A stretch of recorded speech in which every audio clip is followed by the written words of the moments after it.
واه ده خشم، خد. خشم تمساح والله، خايف نلحسك.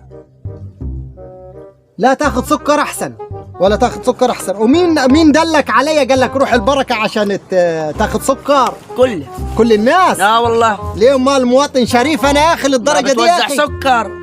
ده بقي اكتر من الكوكايين دلوقتي برطمانه بالعافيه ماشي بيها. اخذ لحسه حد لو عنده الضغط ولا عنده السكر ولا وقع في الطريق عطشان بندي له شويه سكر.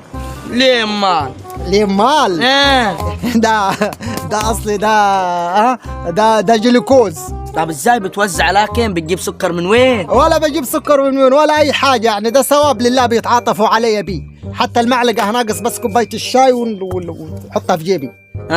بس هذه كل القصه وما فيها يعني. نجيبوا لك شاي ومالك. وانت هتروح المجامله دي مجاملهم قبل كده يعني، بتروح وبتودي وتجيب عليهم صح؟ والله ده خراب بيوت. وهم مجاملين اكتر الناس. ده كم سكر جايبينه ليك؟ جايبين لي 3 الفاف. 3 الفاف؟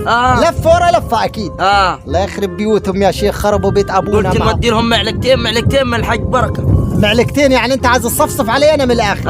يا راجل والله اذا انت جدع يا راجل والله. يا مشكشك انت والله، وما لقيتنيش غير انا. أيوه. عايزني نوديك؟ نوديك بالسكر ولا نوديك بيه؟ ايوه بالسكر يا راجل والله. طب خد نوديني لو في حاجه حلوه يا اخي. انا لو في حاجه ما تقوليش مش عندك سكر.